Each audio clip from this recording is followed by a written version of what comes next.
What's up everyone, my name is Morgan Lee and welcome back to my channel. Today I am diving into my tips for how to become a full-time author. If I can do it, you can do it too. So let's go ahead and get on into the tips. What? Wait, when did we become a full-time author?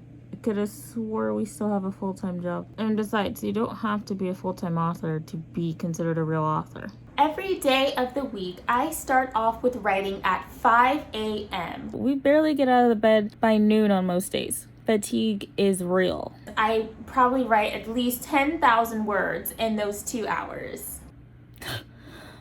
Okay. Yeah, we're lucky to even get like 100 words a day, let alone 10,000 in 2 hours. After that, towards the afternoon is when I spend time recording all of my YouTube videos for the month. Batch filming is very important, so make sure that you set aside time so that you can write, record, and edit all of your videos at least a month ahead of time.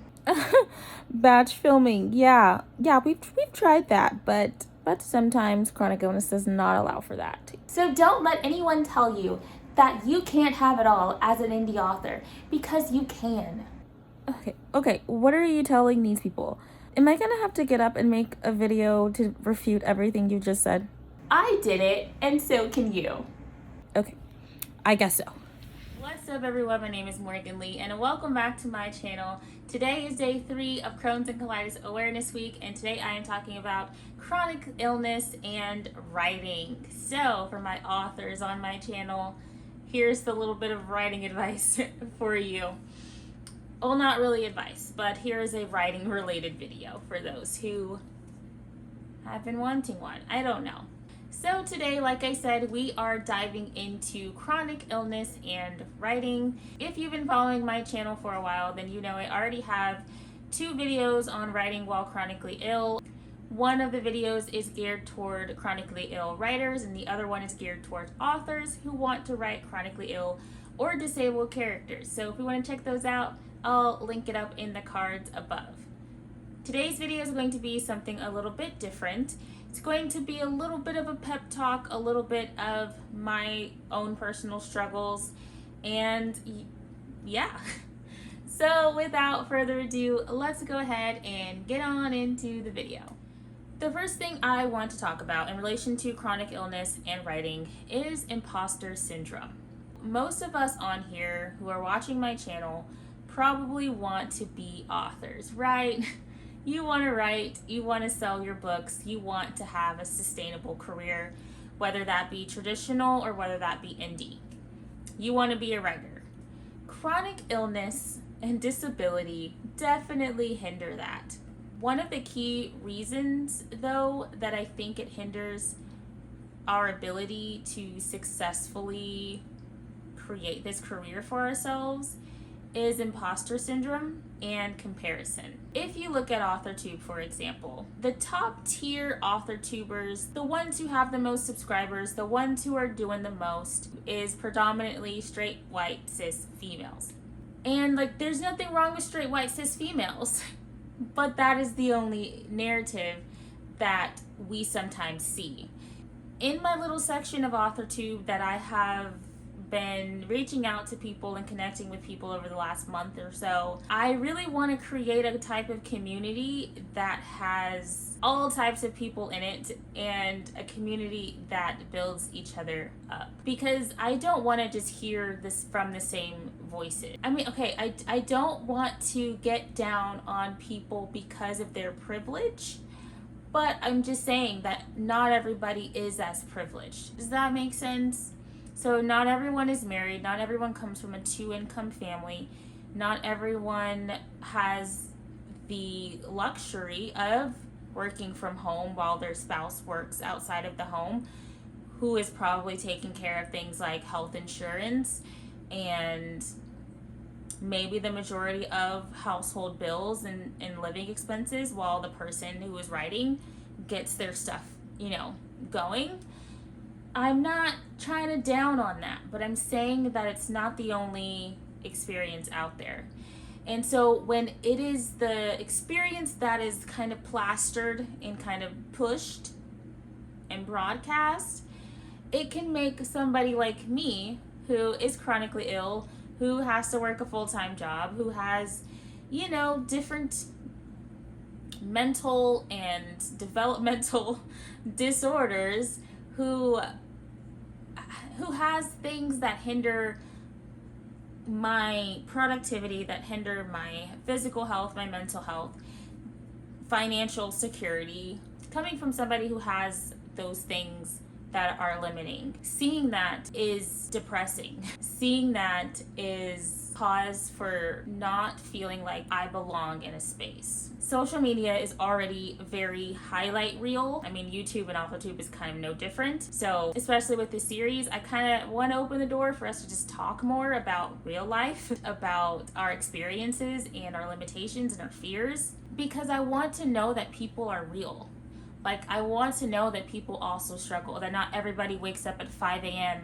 and writes, that not everyone writes full time, that not everyone writes all day, that not everyone, I can't think of another example, but you get what I mean. But yeah, seeing the top tier of AuthorTube being one type of person has made me feel that I don't belong in this space, that I will never be as successful because I can't devote the same amount of time or energy, because I don't have that time and I don't have that energy. So the imposter syndrome and the comparison is real, because you feel guilty that your body is in pain. You feel guilty that you slept all day instead of spending time writing, instead of marketing, instead of batch filming your YouTube videos or whatever.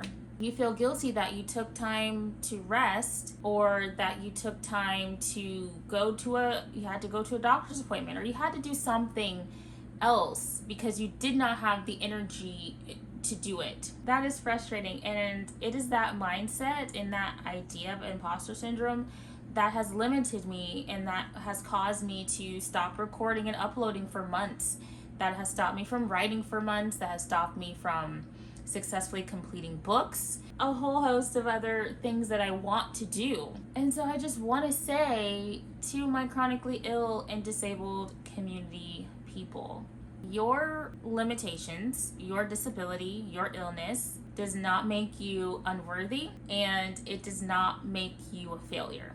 It does not mean that you won't be successful. It does not mean that because you're not what you see, you're not going to make it. So while it may happen slower, while it may happen in a different way, it can still happen for you. And I just wanted to make sure that I say that, because I have often felt that I can't speak on these things, that I can't write books, I'll never be successful, I'll never have this or that. And it's because the people that I look up to are a lot more privileged than I am. Again, not knocking on their privilege, but I need to acknowledge that and work with what I got. And I got a sick body, a strange mind. So I'm gonna work with it, not keep comparing myself. Besides the imposter syndrome, I kind of already mentioned it in there, but it just like the mental and physical challenges. I never know how my body's going to feel in a given day. With chronic illness, Crohn's disease especially, anything could happen at any time. So even with being in remission, I still have symptoms. I have a lot of joint pain, muscle pain.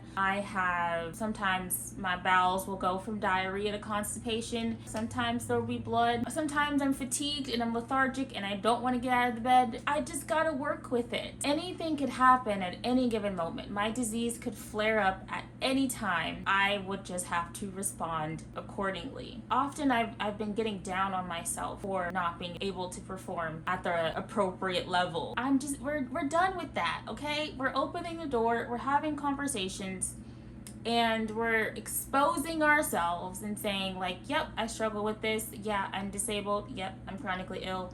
I have these limitations and I'm gonna work around it, and I can't do everything that maybe you can do. Regardless, I'm gonna get it done. And then mentally, because I also have ADHD, I'm autistic, OCD, anxiety, and depression, that's another beast on top of everything that I feel physically. With this video, I just want to say, stop comparing yourself and stop getting down on yourself if you can't do something. I just want your negative self-talk my negative self-talk to stop. You're worthy and you're valuable. The world can't wait to read your stories. I did want to share a little bit of my work in progress, The Skeleton in My Bathroom, which is about 21 or 20-year-old Cree, and she has Crohn's disease. It is a contemporary romance, kind of a sicklet novel. I think it's gonna be really cute. So I wanted to share a little bit of that. I'm gonna read the scene with her and her fiance.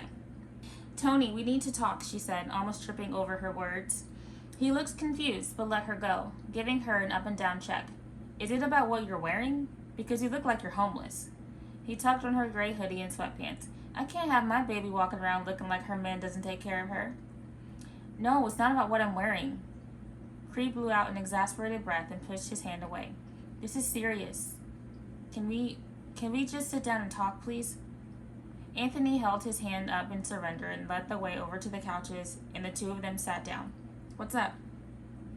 Cree's legs were bouncing up and down nervously, and she was wringing her hands together. You remember how a few weeks ago I got sick when I went to try on wedding dresses? His face turned into a scowl, like I could forget. I'm still paying for it. I know, and I said I was sorry, but this is bigger than that. After that night, I started to feel worse, to where I couldn't even stand without pain, so I went to the doctor and they admitted me into the hospital. Anthony didn't say anything, so she continued. Apparently there's something wrong with me, she whispered, tears streaming down her face and eyes downcast. Like, really wrong. What the hell are you talking about, Cree? Your stomach hurts? You're getting sick? He suddenly looked like he had some epiphany or revelation. Are you trying to tell me you're pregnant?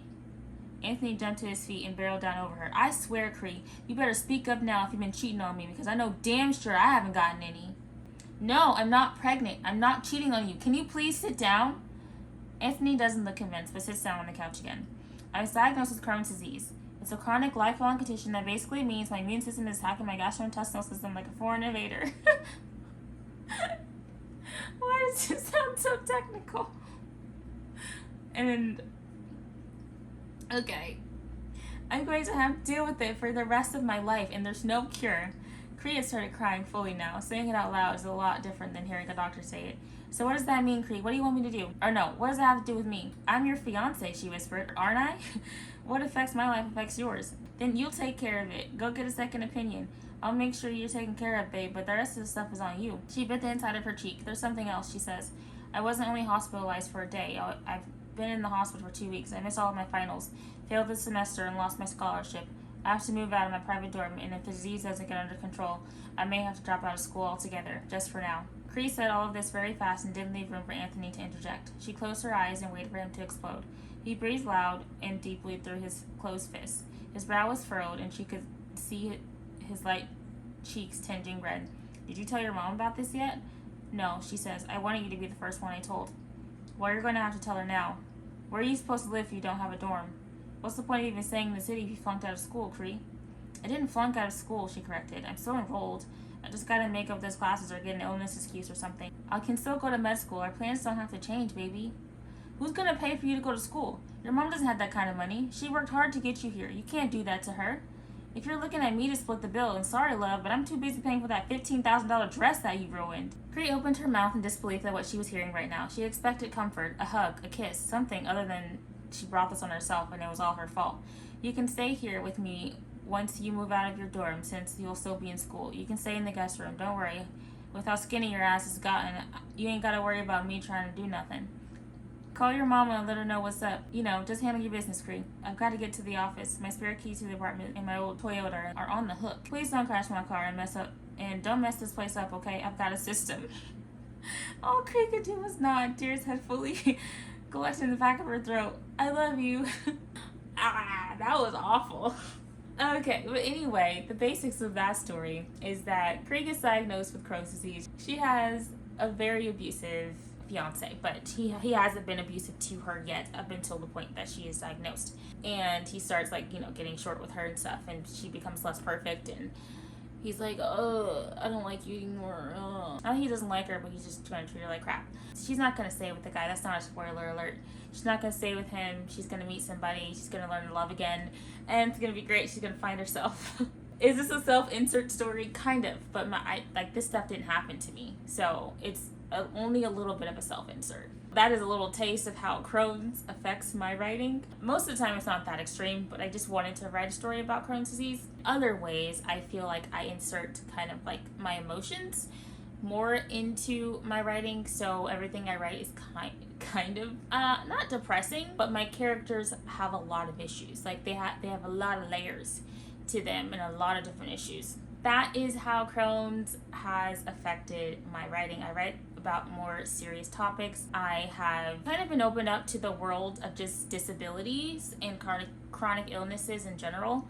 So with my writing, I want to include a lot more of that and a lot more disability representation. So that is extremely important to me. So my characters will reflect that. I think that's all I wanted to say in this video. So we just talked a little bit about chronic illness and Crohn's disease and how that kind of affects me and my writing. I hope this video was somewhat entertaining and informative. Thank you so much for watching. Please be sure to give this video a thumbs up, comment down below, subscribe if you're not subscribed, and we'll see you tomorrow with another Crohn's and Colitis Awareness Week video. Bye.